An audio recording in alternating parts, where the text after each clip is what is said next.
So, Sean, you are in Arizona. So are you in the Phoenix Yes. market? Yep. Okay, Phoenix market. You are a sales manager, team lead at the largest team in the state and one of the largest in the country. You get up at like 4 in the morning to be at the gym at 5, and you are absolutely hey, buddy, chill out. He wants to join. Yeah, Um, special guest. yeah, right. Special guest Dexter growling at dogs walking on the street. Hey, buddy. No. Anyway, yeah, Jim, super early, total family guy, crushing team leader, and we're going to talk about leadership, growing the real estate agent's mindset. Culture is a huge thing. We both are really, really aligned on that, and retention. So let's kind of dive into it. How close am I to describing Sean, and what did I miss? Yeah, that's pretty much it, man. I'm very simple and I try to keep it simple, right? I think when we're in the business starting out or whatever, we sometimes some of us try to do a lot of things, but then we end up doing nothing. And as I've gotten, I think it's my 7th year in real estate, I'm just very, very simple. So it's family, waking up early, going to the gym, the team, and some personal production. So that's really it, man. Like people are like, well, what do you like to do? I'm like, I rarely go out. My friends know not to ever reach out to me to go out. It just doesn't Yeah, happen. Um, I do go to Suns games. I'm a basketball fan, but that's really it, man. Like we have our masterminds. We like that's fun for me, right? That's like sure. my enjoyment, my activity, where it's like I get to hang out with people. Besides that, man, like that is it, man. I'm fully in this in my life right now. You know what's funny is I literally just right before I texted and we hopped on here, I just finished writing an email on accountability for email blog post, whatever, Hmm. on accountability. And when I was in the middle of writing it, it kind of like light bulb went off for me. And I'm like, what is in common between a brand new agent and the most successful people in the industry is they both know they need accountability, right? Yeah. Like that whole middle, like trying to grow, right? That whole middle Hmm. section of the market, like gets lost in the day to day. You said, what did you say? Do a lot and do nothing. Like trying to do a little bit of everything, get absolutely nothing done. That's so funny you say that. Yeah, like it's the thing because I'm sure one day you'll have Scott on, and if you really want to get his blood boiling, you talk about marketing as like a newer agent. So a lot of agents want to start marketing, branding, Yeah, and it's like just stick to selling real estate right now until you start building something. So yeah, that's my philosophy, man. Just trying to keep it more simple, where even like my dressing, everything, I just try to keep it super simple, man. I don't want to. Even my wife right now, we're moving into our new house, and she's very detail oriented and like trying to do all these things. We're trying to remodel the house a little bit, and she's like, I'm like, whatever is easy, just pick it. Like it's the simplest thing. I just want to move in and be done. So yeah. that's how I operate in everything right now, which my wife hates. I can relate on that note a little bit. So you're a sales manager and you're still in production. So let's talk about that a little bit because there's been over the last 2 years, I got into this. I mean, you and I talk like I've got back into production, intentionally back into production this last year. Mhm. And the like one, were you ever out of production? Have you always been in a production role? And then two is how do you manage your time between being a sales manager and helping other agents and then doing your own personal business as well? So I've been with Lawton Team for 2 years now as a team lead, and at first I was still doing production. Then parts of last year, probably I'd say most of last year, I like I stopped. Just like whoever just raised their hand, like reached out to me, a friend, family member. I really stopped personal production, and I just focused on the team. But now, with the market shifting a little bit, and we got to be a little bit more creative, I was like, okay, I have to start my personal production back up. And for me, it's a lot of trying to generate leads. I've been, I have a coach, and it's been the discussion the past few weeks. I'm like, okay, what does that look like? Um, so for me, how I've been scheduling my days are 8, 9 a.m. till about 1, 2 p.m. or probably 1 p.m. Depends on the day. Every day is a little bit different. I'm focused on the team, right? I am just doing all my one-on-ones, my coachings, my meetings. Everything is from like 8 a.m. to 1 p.m. Now, obviously, if agents call me throughout the day, I'm still available. Of course. But after that 1, 2 p.m., that's when I'm really starting to shift my focus on my personal production, whether it's, calling expireds now, or, setting up, I'm starting a farm, the community we're moving to.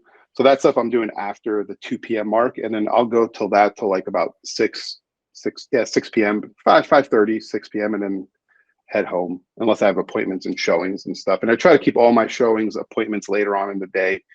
I tell clients up front, once you have a good relationship and set expectations, I'm like, hey, 8 a.m. to like 12 p.m., I'm not available for showings. And I do it in a way where I'm like, it's not that I'm not available. It's just we're not in a market where we need to be available unless their schedule really restricts that, which I could have someone help them show a property. But it's like, hey, this is the time where I'm doing stuff, and then after I'm free for you guys. So that's how I've kind of managed it both. Totally. And on top of that, being at the gym at 4 a.m.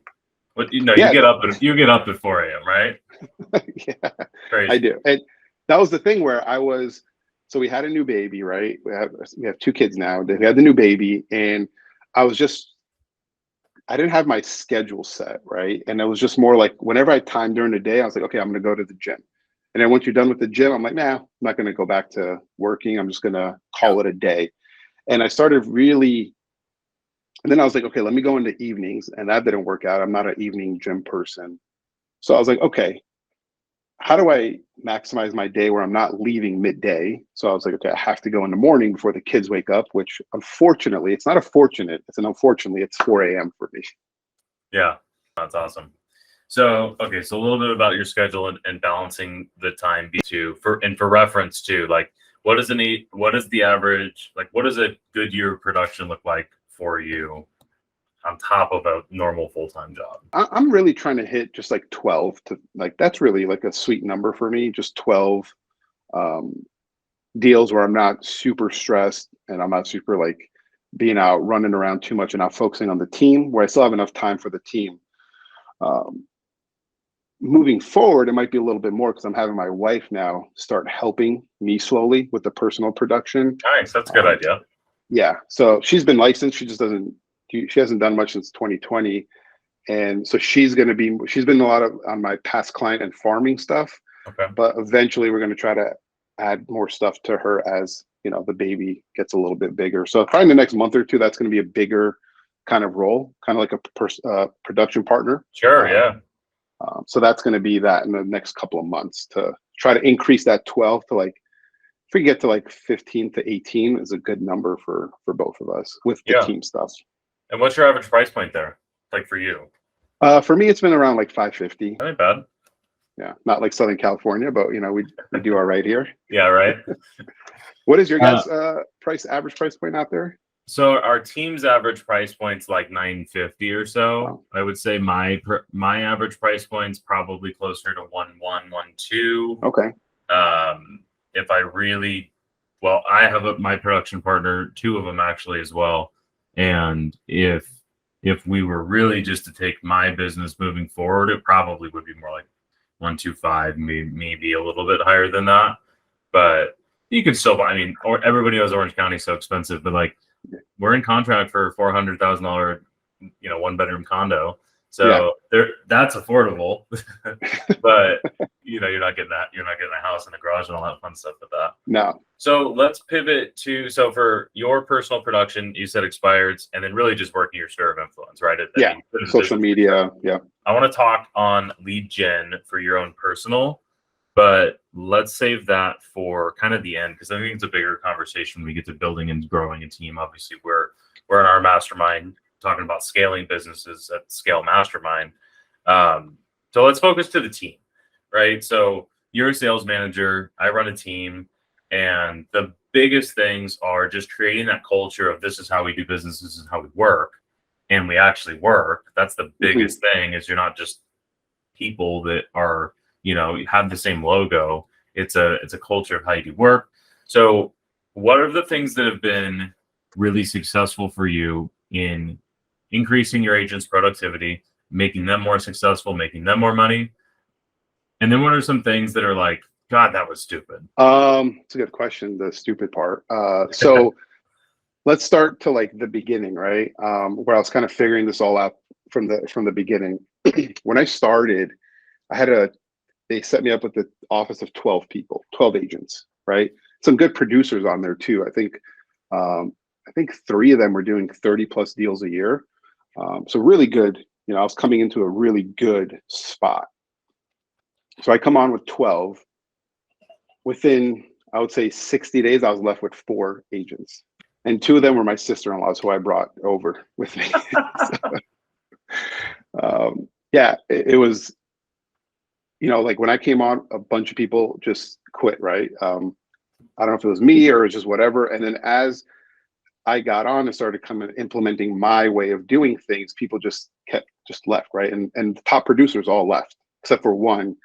She was newer in the business and she was like trending upwards. Sure. And she stayed on ever since. But so I lost everyone, and I was like, well, it's not what I signed up for, right?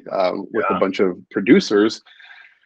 So that was interesting, but I think that was the best thing that could happen, is because I was like, okay, I'm in the ground floor right now, and I have the ability to do it my way, right? And the beauty with the Lawton team is they like, so I don't really like the word sales manager, right? I don't know what the word is, but they really let me operate like an entrepreneur within the office, like an intrapreneur, right? There's the entrepreneur and intrapreneur. And so I was able, and they were like, oh, do however you want, man. Like, here's our guide, like, here's our stuff, our processes, our trainings, and all that, and run with it. So I was like, I think it was a blessing that I got left with 4 agents, 2 of them being my family members, where I was able to build it from the ground up, right? The way I wanted to do it. And now when someone comes in, I'm not worried about, oh, are they going to fit or not? Like, are they going to ruin my culture or not? It's just, they just come right in.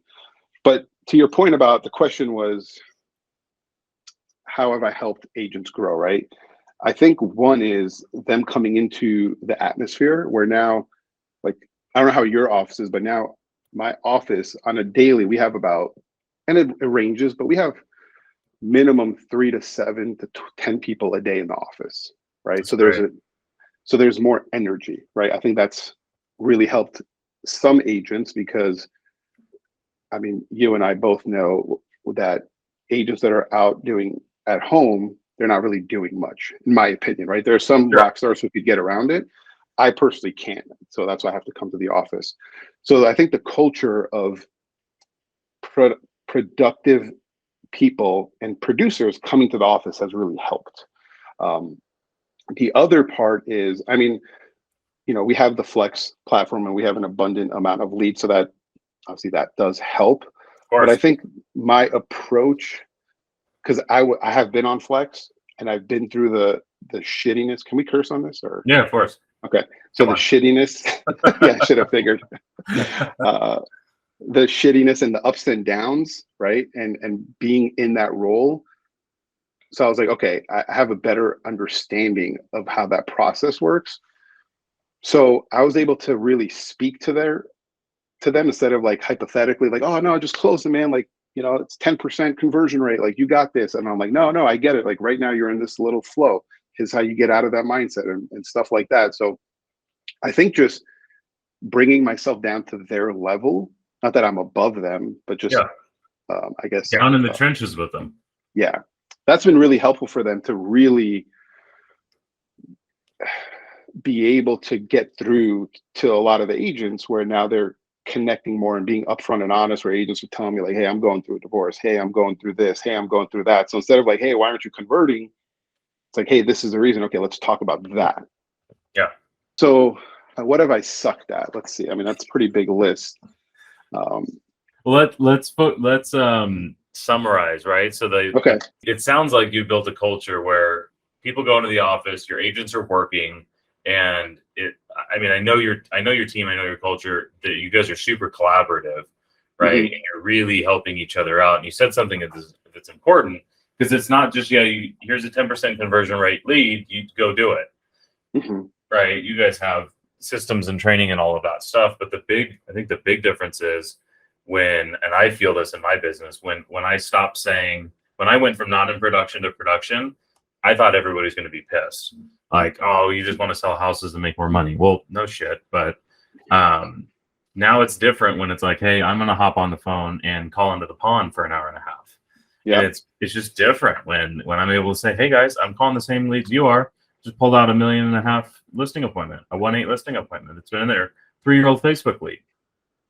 I'm using the same script. I'm suggesting that you guys use as well too, right? And those things make a huge difference because I know I've been in an office where the sales manager shows up at 9:30 with donuts and leaves at 4:48 and barks orders all day. It's like, dude, you haven't sold a house in 18 years. Leave me alone.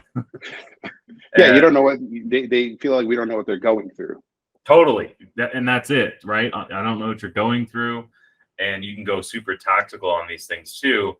So whether you're a team leader or sales, whatever, I think it's super important to keep a really close pulse on what's happening now because that changes as well too. Yeah, you don't want to come from theory from 20 years ago. Like, hey, when we were doing it, it's. I mean, real estate's pretty been consistent as far as like.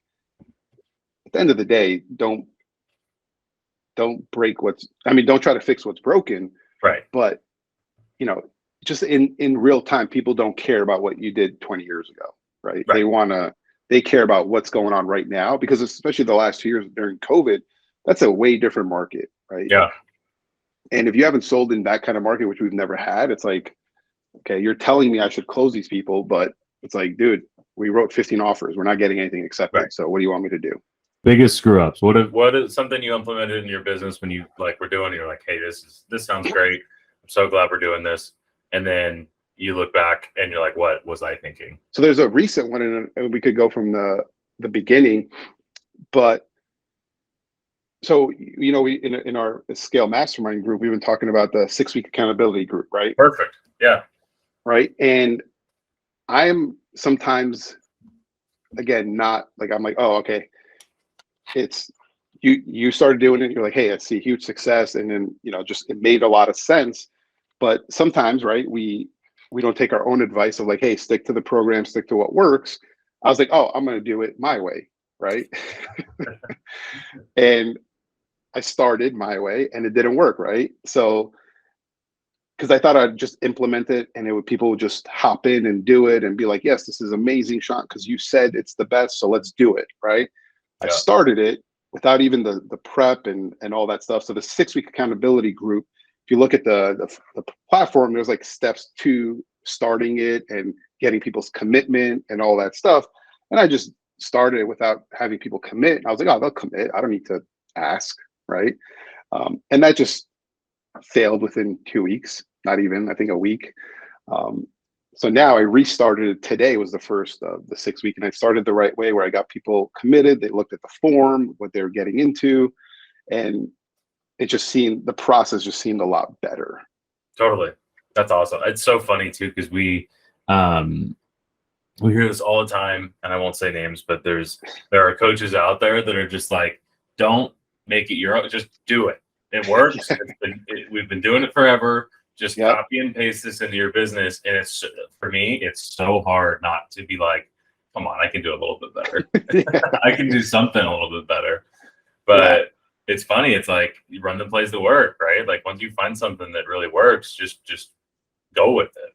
And it's just like in real estate. It's like run the plays that work. It's do the activities and all that. It's like don't switch it up too much. And then other things, I guess, up front, I think when I first came on, right, I think the mistake I made, maybe why people quit. I don't think because it wasn't harsh or anything, but I was trying to come in with, hey, this is how we're doing things, right? I know how you did things before, but this is how we're doing it. And I came in super just my way, right? What I should have done is like, if I look back on it, I'm like, okay, what would I have done differently? It's a lot, but the main thing was sit with my top producers, be like, hey guys, you guys have been a staple in this office. You've been a staple on this team. Like, what do we need? What do you guys need? Right? I did it as a team, but I should have done it and like just went straight to them and sat with them and really seen what they wanted. And it probably felt like a smack in the face to them, to be honest. And they Probably. I mean, one of them was probably going to leave anyway. When there's leadership change, people usually look for that reason to leave. But I think in theory, I should have started that way with how I came onto the team. Anytime there's been any type of a major change with whether it's commission splits, whether Yeah. it's a leadership change, the group presenting something to the group's one thing, but getting that individual buy-in is so important, right? Because at the end of the day, what we get paid for as sales manager, coach, whatever you want to call it, it's for leading the individual at scale, right? That's the hard part. Is we've talked in the past. Maybe this would be a good pivot. Is yes, that one-on-one so important, but if I'm a team leader, sales manager, one-on-ones, that takes a lot of time, right? And I heard Byron talk about it at a conference. He was talking about they had a really big shakeup in their business, and he's like, "All right, clear my week. I got 90 agents. I'm doing a 30-minute one-on-one with everybody." Wow. So, two things: the one-on-ones. We've talked about this a little bit. Yeah. How many agents can you manage effectively, right? And if you were to have to 5x your office, right? If George came in and said, "All right, Shant, you got 100 agents now," what has to change? What has to happen? But keeping it really focused to the individual agent. It's a good question, man, because obviously we've been talking about this, and before we've ever had these conversations in the Scale Mastermind group, our like how Lawton likes to do it, right? Which end of the day, it's their decision. But George had a one-on-one with him this past week, and we talked about this, and I brought it up to him, and he was kind of like, "Oh, okay, interesting." Is our offices are like 30 agents per team lead, right, or sales manager, and because we do one-on-ones with all the agents, and obviously that takes up time, and we have our meetings, team meetings, all that stuff. Now we've been shifting to, so we have a thing called agent journey. I know you're familiar with the agent journey.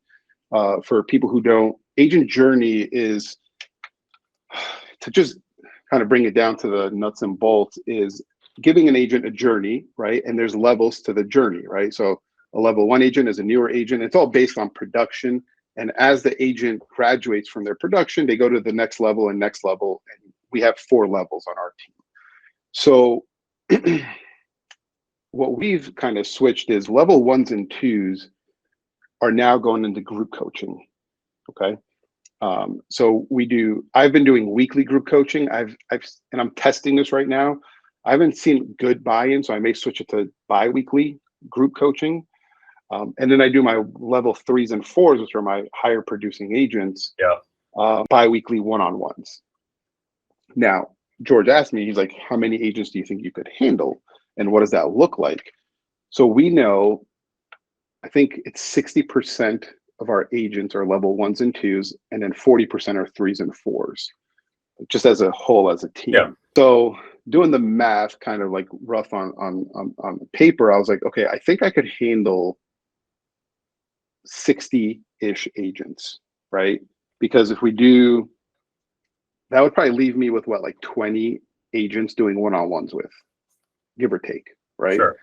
And then take it to the next level of, well, maybe not every 3 and 4 wants a one-on-one, right? I feel they're important, but they may not want it. So maybe they just have to opt in or have to earn it or something along those lines, right? But that's like the future. And also they've been talking about it here with having a team captain, right?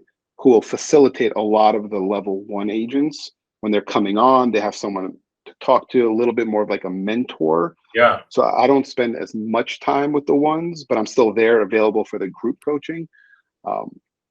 So having that team captain, I think, is the next evolution for us as we grow. Because right now I think I'm at 28 agents. So I think I could do 60, and then I guess we'll see what happens after that. Goal would be 100, because I think one of you guys said, "Why not 100?" And I'm like, yeah. Why? That's interesting. So do you guys have a mentor program for when your new agents come in, or are you the mentor? We did. We originally, when I came on, we had a mentor program, but it was, I don't know, it just was very clunky, I think. So we don't have it anymore. When a new agent does come on, we have a hub system where if it's like a brand new agent with like really no like 5 deals or less under their belt, they go through like trainings, like live Zoom trainings where it's like a classroom, Yeah. writing offers, like CRM Basic. and all that. Yeah. So they have that. It's called like the hub that they go through. I think it's like 3-4 weeks. So that, and then once they come on, now I've recently been implementing where anyone who has a listing appointment, just shout it out in the group and let someone come with you, man, just to shadow, right? It'll give new agents ways to see what a listing appointment's like, or a buyer, first time meeting a buyer. So I'm trying to do more inner kind of mentorship rather than me having to be boots on the ground. And facilitating everything as well to yourself is always hard. Yeah. Because I'm one person, right? I can't be everywhere. Totally. Yeah. And not everybody's going to even want to reach out or do any of those, things as well too. Yeah. So I'm curious, you mentioned, so for the one-on-ones, this is something that I've always struggled with because between production, running the company, doing everything, I don't have quite as many resources as you guys do. How many agents, if you have, would you say 30-ish right now? Almost 30? Yeah. How many of those do you think would sign up for, I want a one-on-one every single week? Like if they were just like had to pay and like, here you go, like I want to do this. Even if it was free, but like if it's hey, if you're going to do a one-on-one and take it seriously, great. If not, you don't need to. Maybe we meet once a month, like at least. But if you want to meet weekly, we can. What percentage of the agents do you think are going to be like, I want the accountability weekly? I think 30%. So I think probably 10 agents would probably want that. Yeah. Just, and not even the roster, just how people were showing up to the one-on-ones and who do the way they show up to the one-on-ones, right? Because before I was doing everybody. And that's why I stopped the ones and twos, because just felt like it was more of a chore for the agent. I was going to say, for them or for you? For them, which then would be for me, right? Because I like deep, like one-on-ones with agents who are fully engaged and ready to go. Because I love those one-on-ones. Those are my favorite. I usually do those early. That really kickstarts my day. Yeah. So that's why I think I would say 10 or so. So 30% would probably be the right number. Okay, that's fair. Yeah, and I found as well too, like not very many want, like 30% is not a ton. I think my office would be much less than that, even that want the one-on-one. Maybe it's because they know that one-on-one with me is like you're getting accountability. Don't ask for a one-on-one if you don't want accountability. Yeah. But that might be a whole nother discussion. But yeah, no, it's very interesting. And then you get other agents, like we're both in coaching. I know I pay a tremendous amount of money to be yelled at every week. And that was what I wrote in that article I was talking about earlier. It's like, it's amazing. The brand new agents just know they need help, right? Yeah. And then there's that valley of above and below average, and the average, of course, where it's like, I don't need that. I don't need that training. I don't need that coaching. I don't need that whatever. But I don't know if I've ever met a really, really high producing, growing is the other asterisk here, growing agent or team leader that doesn't have some sort of coaching training, something. Dude, I've noticed, because I've been on and off from coaching, right? Like anytime I'm not in coaching, that's where I feel like I'm lost. It's and I'm not just saying that, man. It is super, it's not weird, but I'm always just feel I have no direction. And it's weird that I have to pay someone to tell me and give me direction. To tell you to do what you already know you need to do. Yeah, and we know the stuff we have to do. There's nothing, like, let's say I was coaching you today, Christian, right? There's nothing I can teach you, right? But I could sit from a zoomed out position and be like, oh, your blind spot is right here. Try this, do this that you used to do that worked really well. You're not doing it anymore. That's really what coaching is. Yeah. Right. Telling you the stuff that you've done in the past that works, to keep doing them. Totally, There's more to that. I mean, Scott would be pissed if he heard that, but there's more to it in coaching. Don't get me wrong. Don't clip that part out and just send it. Yeah, I was gonna say there's no chance Scott watches this whole thing, but I will clip that just so he can actually see it. That's great. It's an interesting. I took all the one-on-ones off my calendar. It doesn't even exist anymore. And what I changed it for was coaching calls, because you don't like the words, you don't like the title, I should say, sales manager. What would you call it, right? Because I changed my one-on-one to coaching calls, And it's amazing the mindset shift for both me and the agent when we walk into that call. Hmm. So what is that more of what your one-on-ones are like? Because obviously once you've been in a bunch of coaching calls, you kind of have an idea of how they ought to run. But I know I spent a whole month with my coach being like, hey, teach me how to do what you do. And let me see if I can do it. That's interesting, man. Just to like go off topic about the one-on-ones, because everything in my calendar is one-on-one, but they are coaching calls. And I think that's part of that. The reason why I think a lot of agents just showed up to it as far as like a chore, because it was a one-on-one. They probably thought in their minds, this is more like, I'm going to tell them where they're lacking. Here, hit your numbers, move on. Like, this is what you got to do. New update for the team. I'm going to switch all my one-on-ones to coaching calls, because that is the intention. Sorry to go aside. No, I love it. That's great. Yeah. It's funny. You just probably shifted my whole thing right now. But so what was your question? It was. Whatever my question was, I ruined your whole schedule, so I love it. Oh, how people show up differently, right? Yeah. Once you shifted that. Yeah, I think that's part Well, of it's it. no different than going back to like a stupid thing that we rolled out. I can give you 100 of mine, but the accountability group. That's the difference, right? It's the difference between, hey, this is a weekly meeting that we're going to do, versus, hey, if you want accountability and you want to show up and be held accountable, like the same damn thing. Yeah, but totally different. Huh. Okay, that's good to know. So when did you shift your one-on-ones to coaching calls? I did it's probably been since June, Q3 of the beginning of Q3, so June of last year. And have you seen agents show up different? So it's interesting, as you are having your epiphany, what I'm having is between that shift and removing those from the calendar and starting the accountability group, the agents that want the coaching calls are in the accountability group. And I was even just thinking about it today, is I need to go make a push for, hey, this is available if you do want it, but there's some sort of a commitment to the one-on-one. So it's not a one-on-one, because what I've found on one-on-ones is it's usually like a therapy session as opposed to a coaching session. So changing that. But with coachings, I mean, how often do you hear of somebody saying, I paid for a coaching call? It's usually not. It's usually, I signed a contract for 12 weeks of coaching. I signed a year-long contract or whatever it might be.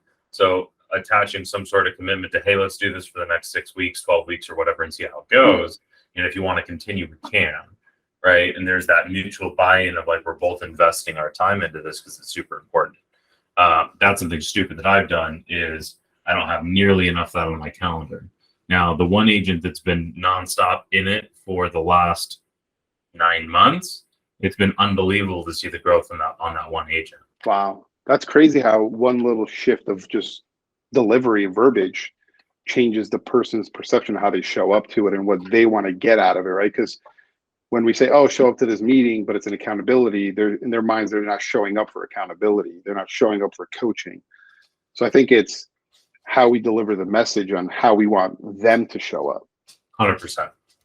Which is a perfect transition to, you talk about lead generation, the perfect transition to marketing and lead gen. Because I'll give you an example, a story. I had our home light reps flew out from San Francisco and took us out to lunch and talked about, what they're trying to do with their business. Great. And they said that one of the biggest problems they were having, are you familiar with Home Light? Yeah, we partner with them, Yeah, great company. And they have a product, if anybody doesn't know what it is, their flagship right now is a product that allows you to buy before you sell, right? So what they were sharing is they had huge pullback both from the consumer and the agent, because their whole marketing is, you can buy before you sell. Click here to register. And they were having agents introduce Home Light to their consumer, and they were saying, hey, you can buy before you sell. And they were training us on this, and they were saying, you have to be really careful. You have to make sure that they probably can qualify before you make the introduction. because otherwise it ruins a relationship with Mhm. HomeLight, makes them look bad, and it upsets the consumer, right? Yeah. And I was like, I'm sitting there thinking, I'm like, well, what if you just change the verbiage on the whole messaging of you can buy before you sell? Why don't you just change it to can you buy before Mm. you sell? And and the guy he's like, huh, gets his phone out and starts texting marketing or whatever. But it's honestly, it's funny. It's like the coaching call versus the one-on-ones. Yeah. As a mastermind this morning, and it was like, instead of doing dialing for dollars or hour of power or whatever, it's like, it's called a jam session. Let's just go jam on the Mm. phone. Let's just hop on Google Meets and start calling people. Getting people to show up just by the different use of words. So let's pivot to lead generation, marketing, copywriting. So now, for Scott's purposes, we're not talking about brand new agents marketing, because they need to do open houses and call their database. Yeah. Right. Yes. That's it, Scott. We're clear. But for the more experienced agents, for the team leaders, for the people trying to scale their business, what are your thoughts on marketing, copywriting? Let's just rip on it. So what do you consider marketing, right? Are we talking social media? Are we talking branding, running ads, all of the above? Such a good question. Let me give you my stupid, huge, expensive mess up. I'll keep it PG on my company. We spent the first year and a half. Yeah, I don't think you've met Carly, our marketing manager, yet. No. She's unbelievable. She's amazing. She's fantastic. We spent our first year and a half on branding, right? And like, we do okay. We're a decent size, but like, we're not Coca-Cola. We're not any of these companies. I mean, you guys are massive, and you're not Coca-Cola, right? No. So this last year, 2022, last year, I had the big epiphany of marketing is not what we talk about in real estate. It's not the branding. It's not the logo. It's not the name of the company. It's not any of that stuff. Marketing for real estate agents should be lead generation, like direct to consumer, register for this thing, send me your emails, and we'll, like, whatever, but like getting responses from consumers. That, when I say marketing, that's marketing versus branding. Branding and marketing, in my opinion, are two different things. Yeah. And I did not understand that until this last year. Okay. So yeah, marketing to me is like, how many people can I get my name, my face in front of, right? Where the top of the funnels, you're trying to get people aware, right? It's awareness, right? Then you're trying to get in front of people who are either interested, who are thinking of purchasing, and so on. I don't have the funnel in front of me, but it goes something like that, Yeah. right? So top of the funnel is the people you're just trying to gain eyeballs, gain interest. Yeah. The farther you get down this funnel, they're a little bit more they're higher intent. Yeah, intent and consideration. Yeah. So when an agent wants to market or whatever, I would first say, like, okay, where are you trying to go? Because we had a meeting, a team meeting, and I was like, a lot of people were like, hey, I want to start adding more pillars to my business, right? And they're like, what do I do? So we had a full meeting, and I was like, I picked on an agent. And I was like, what do you want to do? And I'm like, let's talk about it. And we just dove into it. And what a lot of people were talking about is like, well, my son is in track, right? So I want to get in front of the track people, right? And post up a tent at the track meets and stuff like that. I was like, okay, you're trying to get awareness, right? You're just trying to get people aware of what you do. And I think it's trying to figure out getting your expectations, right? So agents were like, okay, I want to do this. And they're producing agents, but I'm like, what's your expectation? Are you expecting to like get a deal from that? And they're like, well, yeah, it's like a lead pillar. I was like, well, I mean, I wouldn't expect anything for at least 8 months to a year, right? Because you're at the top of the funnel. But if you want to go down funnel of calling for sale by owners or doing a targeted ad on Facebook or whatever, people who are more interested because they're clicking, like if you're doing a Facebook ad, they're clicking because they have interest in what you're showing them. So I think it's understanding what you're trying to get in return from your marketing. Are you just trying to get brand awareness, like name recognition, or people who are interested in what your services are? Oh, I love it. So let me go a little bit deeper on this. So for the Yeah. example is I'm a parent and I want to advertise at my market.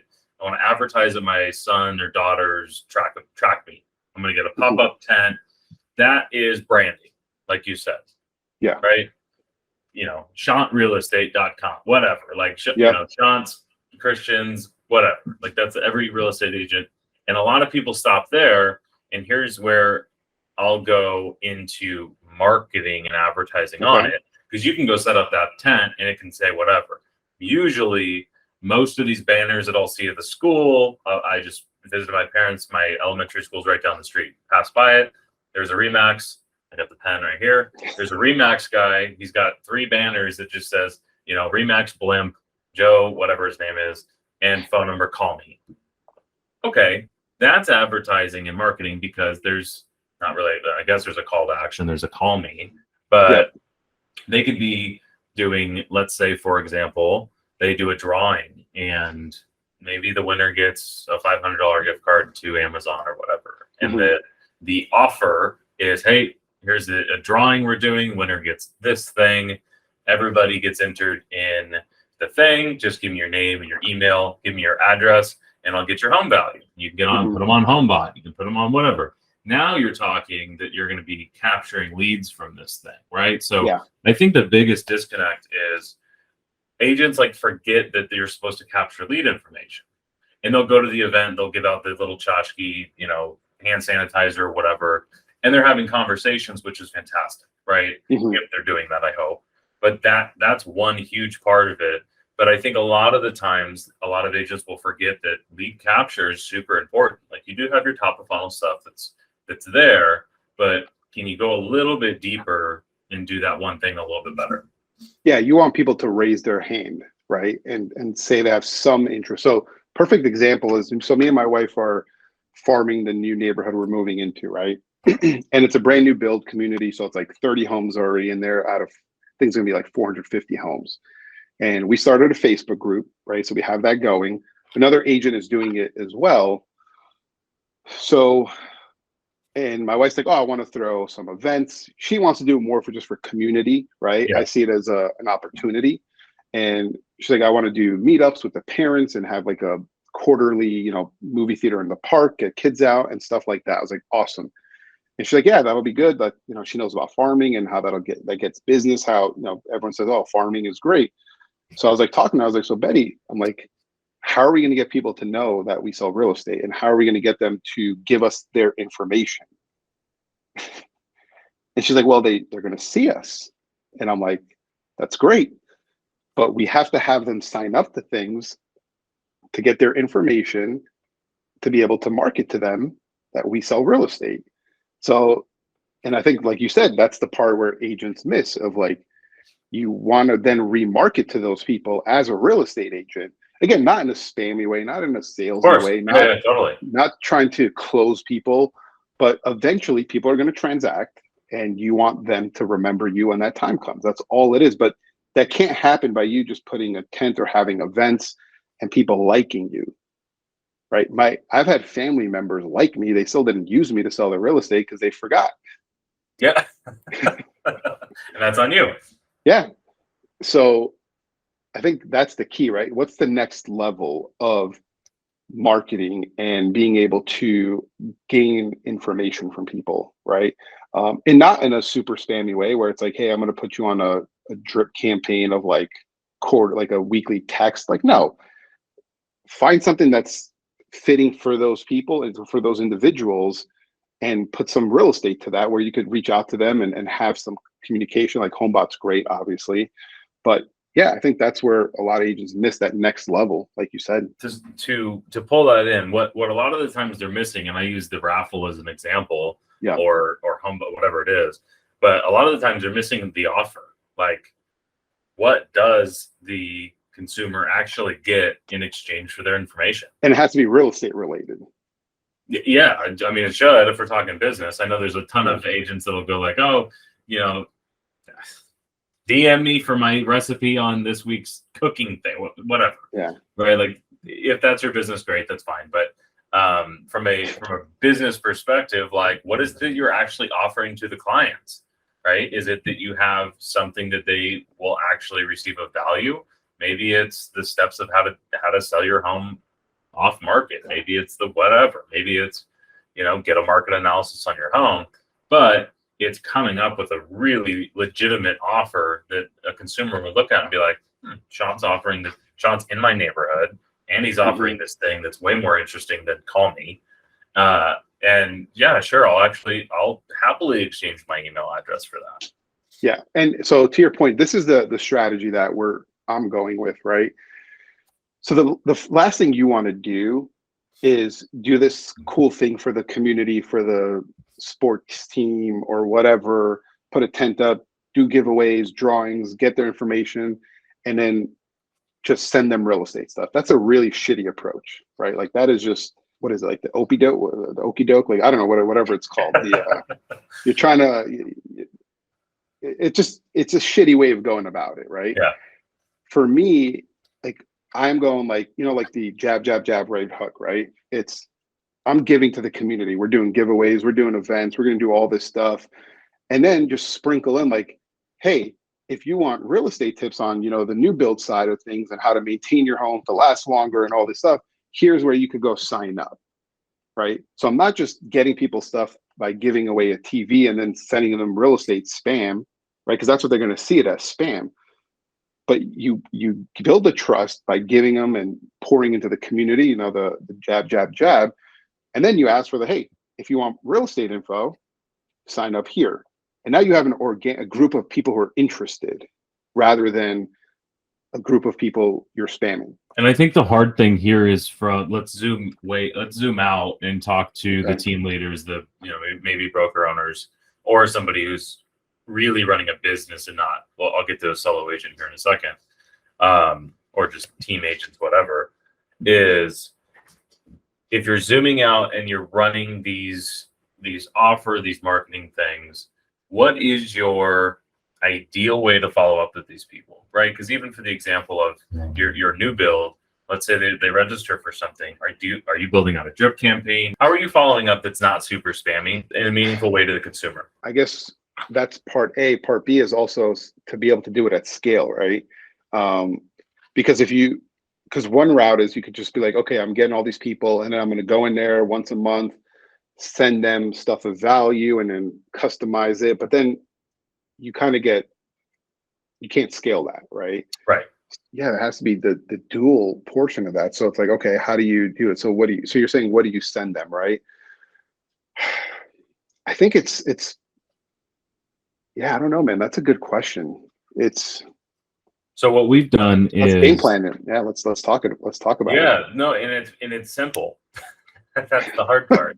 It's not exactly easy, but it's simple. Is what we've done is I make a newsletter that we send out once a week. And it's an email newsletter. It's not spam at all. It's here's what's going on in the market. Yeah, I filmed it.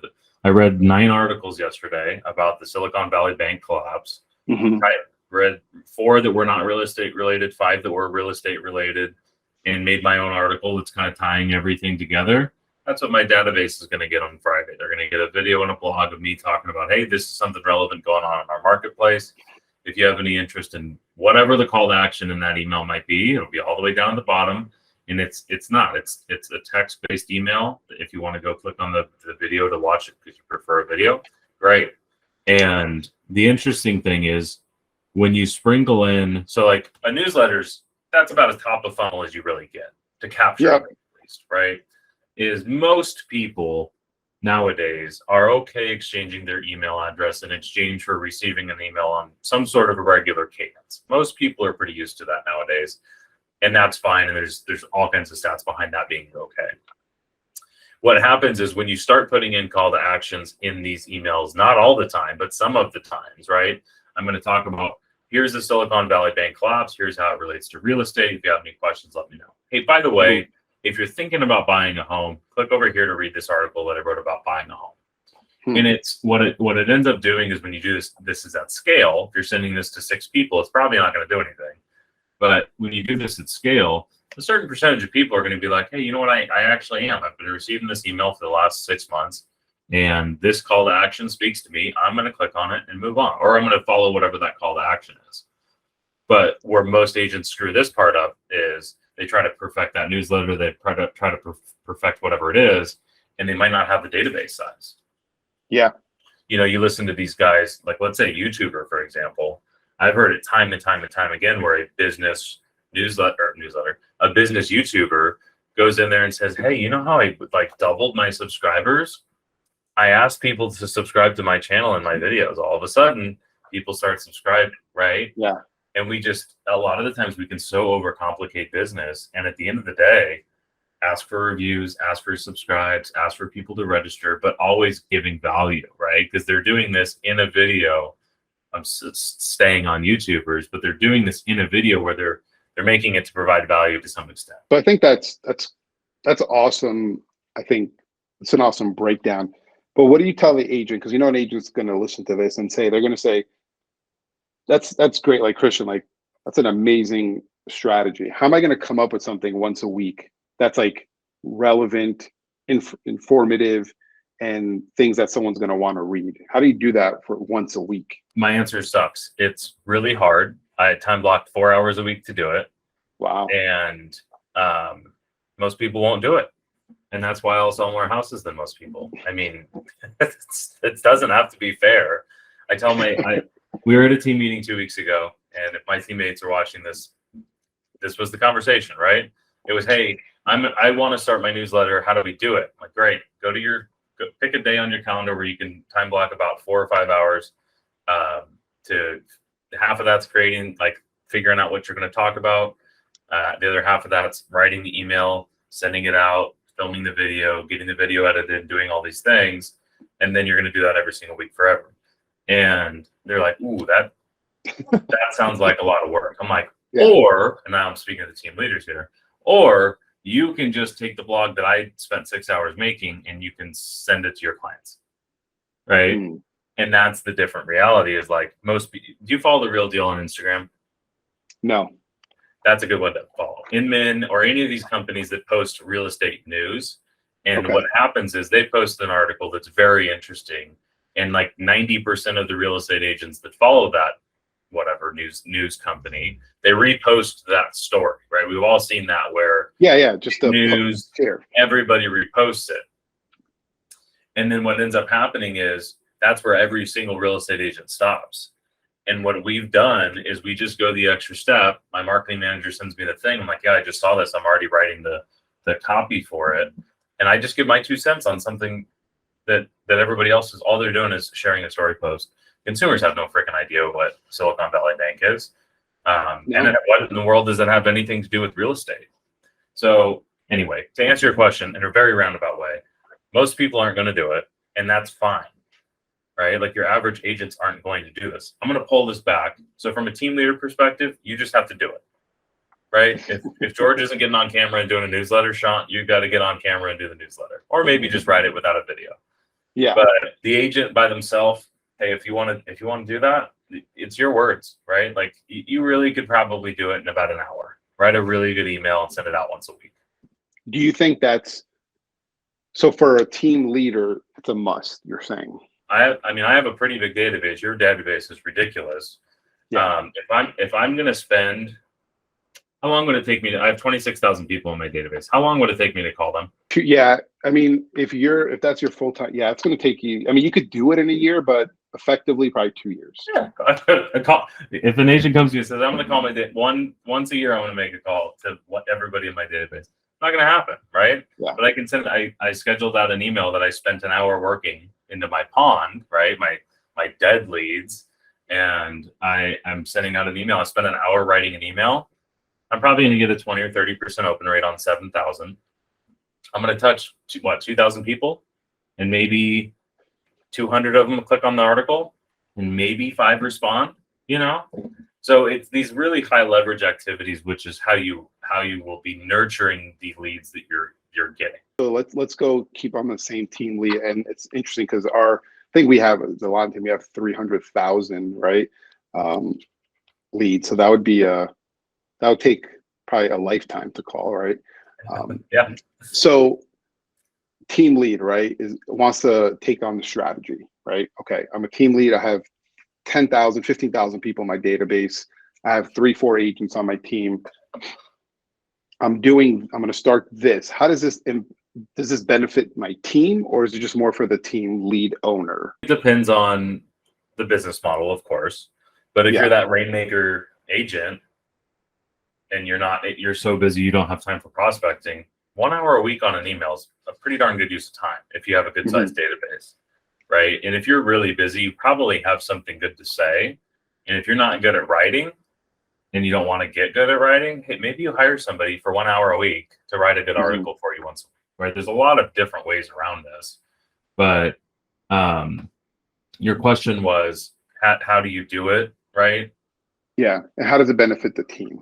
So how does it benefit the team? So you're going to get hand raisers is the goal at the end of the day, right? So when you talk, and the whole point here was to do this in not a spammy way, right? So if you get people registering for your neighborhood thing, if you get people registering for your homes for sale website, all of these things, whether somebody's at the top of the funnel or the bottom of the funnel, an article on how to save money on your next real estate purchase, relevant. This bank just collapsed. Here's how it ties to real estate, relevant, right? Like if I just went back on my last blogs, I try to make it as broad as possible, right? Our best one that ever performed was when JP Morgan bought $1 billion in real estate. Everybody wanted to know why in the world is Chase buying real estate. And I tied it into real estate and then tied it again into our local market. So that's how you do it. The how does it benefit the agents is, let's say I'm sending this to our database from me as the team leader. My agents, assuming they don't want to do their own, which I don't think any of them do, they're going to be able to call and say, hey, did you get it? Did you get that email we sent the other day?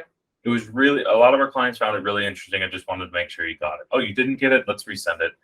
Here's the link to the article. It's extra excuses for people to be able to make calls.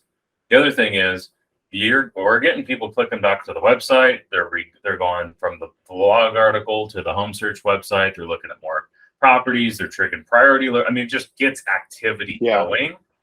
But here's for the team leader that's not George Lawton, right? That's not like DJ and Lindsay or huge.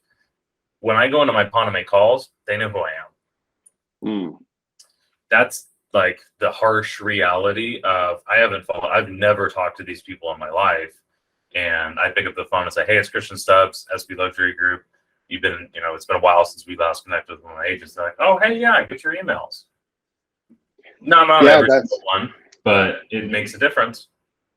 It's funny because that's how, so I had a pretty decent database. I had like 3,000, I still have 3,800 or so people.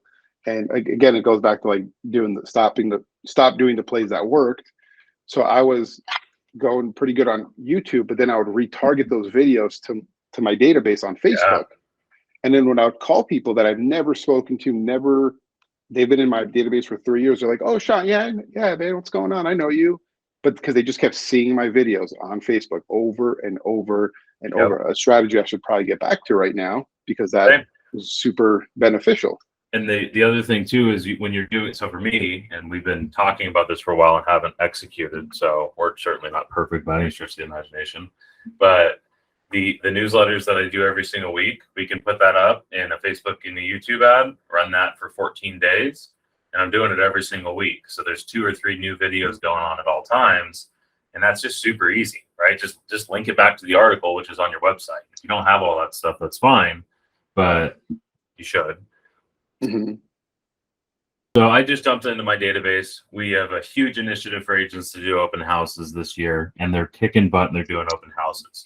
So I open up the database, and what do I see? 26 open house leads this last weekend.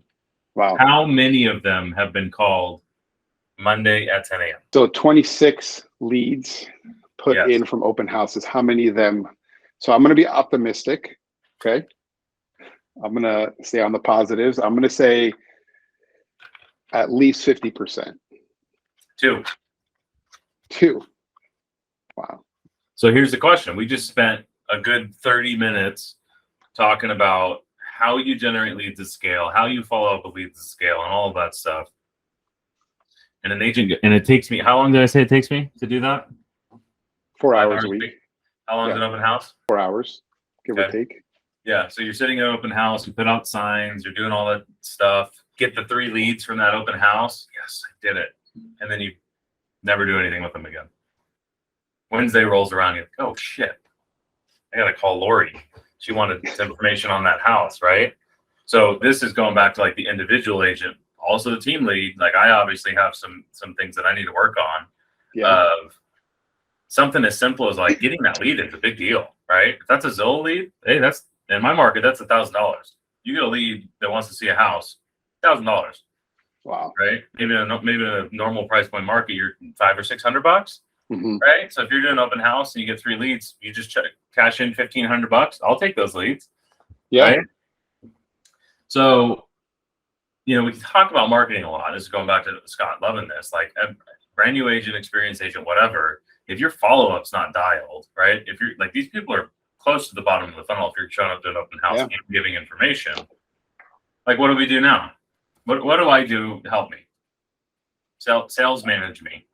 So as an agent or a team lead? So you're as the agent? Yes, both. Okay. So as the agent, right? And it's like, I think what happens is there's so much to do, right? Like what you just broke down the past 10 minutes was like, shit, where do I start, right? Yeah. So I think it's like, okay, what do I want my business to be? So it's like, you got everyone excited on open houses, right? And they're like, I'm going to go do open houses. Is that going to be their business, right? Did they decide it's going to be their business, or did they just go do open? Okay. They did, they decided because we do business planning and we stick to maybe 2 business pillars. It's interesting, man. So why don't agents follow up, right? Same thing with Zillow lead, right? We have Zillow leads.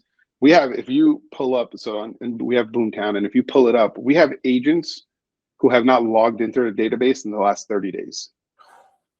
And they're actively getting leads, right? So not after we saw that, but it's not anymore.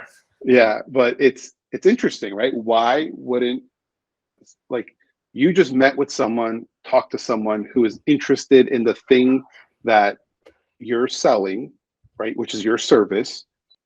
And they're interested in talking more, and they gave you their information to, hey, please follow up with me.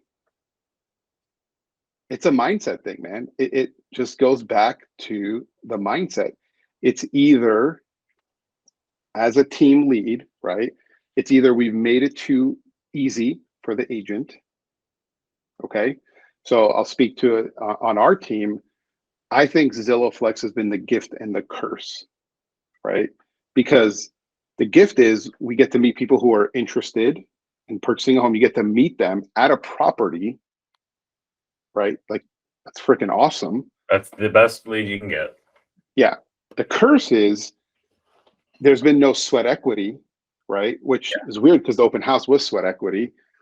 And then you just kind of didn't do anything after. So I would say, how long have the agents been doing open houses that they have not followed up with? Would you say it's just a newer thing, or they just been constant? Shame on me because I can't even answer that question. Okay, no, not a shame, right? I would imagine it's agent specific, right? Like I gotta imagine the two of 26 that were called were probably by the same agent, right? Yeah. And we've talked about this in the past as well too, is this is how we do business, which you guys do an incredible job of. This is how we do business. We've in the last year have done a very good job of this is how we do business. But when I say this is how we do open houses, it's like, hey, when you're done, the last 30 minutes, when you're like, oh, thank God, I'm finally done. I can go home. I can go enjoy the rest of my weekend. Just take 30 more minutes. Take your phone out, film a video that says, hey, it's Christian. It was really nice meeting you at my open house. I'm sure you don't remember me. I was at 123 Main Street. How was your trip the rest of the day? Did you see anything you liked? Right? Whatever. Right? I just feedback on the whatever. Right? because they're going to go see 6 or 7 other agents, and the best agent's going to win if they're interested in something that weekend. I think what it comes down, I think there's a lot of factors, right? And it depends on the person, right? But Scott once brought it up. I don't know if he put it in a post or whatever, but I know he's talked about it in one of our, leadership meetings, right? Is asking the agent, are you proud to be an agent? Right? So let's think about the agent who's not proud to be an agent, right? And it's fair, right? Because there's a lot of stigma within real estate agents, right? Yeah. That we're salespeople, it's sleazy, we get paid too much for doing nothing, right? So there's like a lot of that stigma that the public says, and then we kind of start to believe it. So we're not proud to be an agent.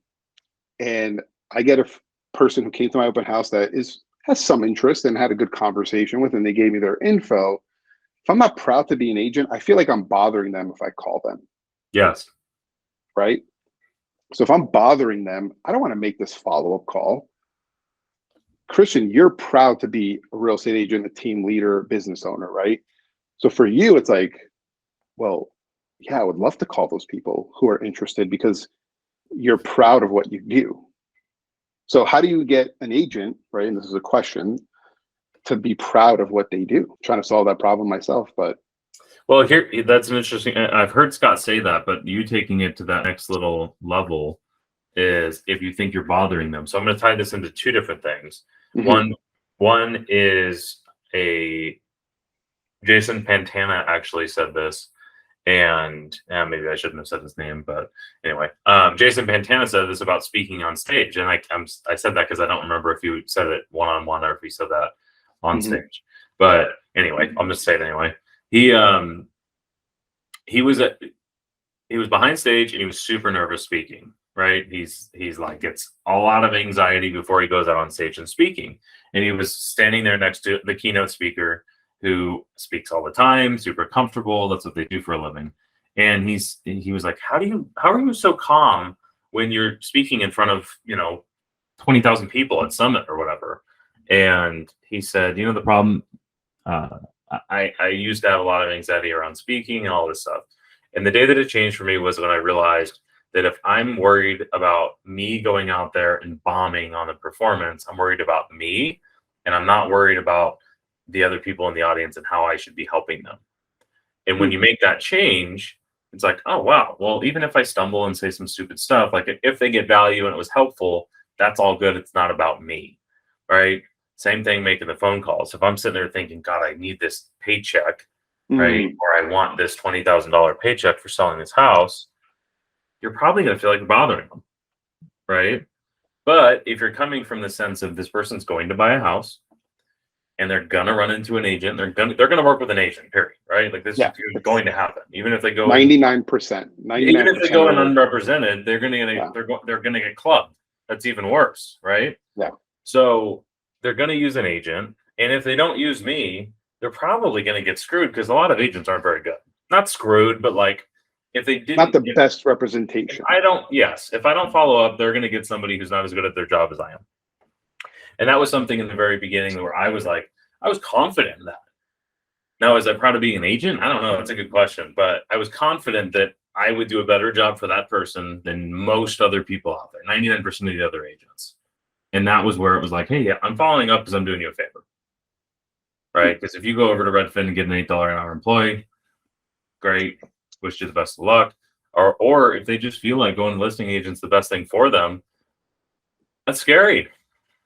So how do you get to become, let's say, newer agent, become confident in your ability to help because the talk track in our minds is like, well, there's better agents out there. That other agent, Christian was at the other open house. He's better than me, right? He does more deals.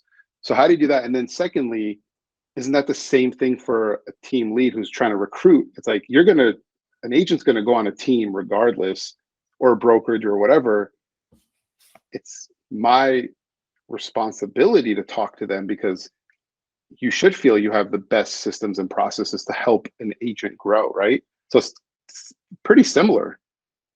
I got 2 stories for you that are perfect for this. The first one, and I'll go to recruiting. The first one is the salesperson, and you said it when you said Christian's at the other open house. So one of the sales managers, who's actually a past client of, I used to work in the dealership industry, RVs actually, and one of the sales managers said, "Hey, that person who you just walked, talking to the brand new agents, hey, that person that you just walked off the lot that didn't buy anything, where do you think they're going?" "Oh, they said they're going to lunch." "No, they're not. They're going to the dealership right down the street." And you know what's Yeah. going to happen? And this guy's phenomenal, best salesperson I've ever met in my life. And he's like, "No, they're going to go over to the dealership down the street and they're going to go talk to me. Are you glad you walked them off the lot and let them go to lunch instead of having me have an opportunity, the experienced agent, let's say, that knows what they're doing?" I'm like, huh, that was pretty dumb, because you know a lot more about this than I do, right? Yeah. And his point was, at a dealership, it's very normal for the brand new salesperson, brand new agent, to get somebody just far enough along where they're like, "Hey, we should get somebody that knows what they're doing involved." And that's, for us, that's where the mentorship program comes in really important. So that's number one. And that was a lesson learned very well. And that's always stuck with me, is they're going to go to the next open house, they're going to go to the next dealership, and they're going to get a really good salesperson over there. So a new agent, find a mentor that you could leverage. Yeah. So we have, I train all my brand new agents right now and my mentors to, the second you get somebody who's like, this person's going to buy, or we're pretty sure, get that mentor involved, because that mentor knows what they're doing, right? So that new agent's able to lean on, hey, I don't have all the answers, but you know who does is Shant. He is fantastic. Let's hop on a call. And then they can just punt to Shant knows what he's doing. Yeah. Which is totally fair, right? Like your mentors, your best agents in your office are better than 99% of the agents out there in the field. And it's best for the client. Exactly. So that was number one story. Number two was another coach up in Sacramento, and he told me it was around recruiting, and it was when I was in this was maybe May of last year, maybe before that, and I was like, you know what, I just don't feel like I'm giving enough. I don't feel like I'm giving enough value to the agents. And he's like, "Dude, I know your business." He's like, "Hold on a second. Why should somebody join our team instead of going to Keller Williams or Caldwell Bank or whatever?" And I'm like, "Oh my God, we offer so much more. We have videographer, we have video editing, we have this, we have Zillow, we have blah, blah, blah, blah, blah." Just going down the list. He's like, "Okay." He's like, "And every Caldwell office in your Caldwell Banker office in your market is going to recruit 50 agents this month." And I'm like, "Oh, man, you're right." Yeah. It's the same thing, right? So I'm doing a disservice if I'm not bringing on the people who, fit our criteria, granted. Yeah. But I'm doing them a disservice if I'm not opening my doors to having more agents come aboard. Wow. So you have to be proud, basically, as a team lead. Yeah, it was like, I'm like, "Oh my God, you're right." I was like, "You're right. Like, what is the difference between working here and working there?" I'm like, they're going to get a mentor that makes 60 cents if the person sells a house. Like, I went through a mentor program. They don't care. Yeah. They don't make enough money to care. They don't have leads. They don't have resources. They don't have, they have training and stuff, but there's a big difference between brokerage and team. I think we can all agree with that. Yeah. And these new agents, they're going to go over there and get a 50%, maybe a 60. If they negotiate it really well, they might get a 60% split, right? So you're not doing your job if you're not bringing those people aboard. That was the message to me. I'm like, God, I was like, why haven't I thought of that? It's mindset, right? Nothing changed outside of, oh my God, you're right. These people are going to go do this thing anyway, and I need to be involved in that decision. Yeah. So for that open house agent, it's these people probably went to other open houses. And if they're going to trend, like most people who are out at open houses are eventually going to purchase a property. So why not with you, right? And then same with an agent. Yeah, I mean, they're going to go somewhere. If they're looking for a team, why shouldn't they be on your team? Interesting. It's amazing how much of the business period is mindset. Yeah. Wow.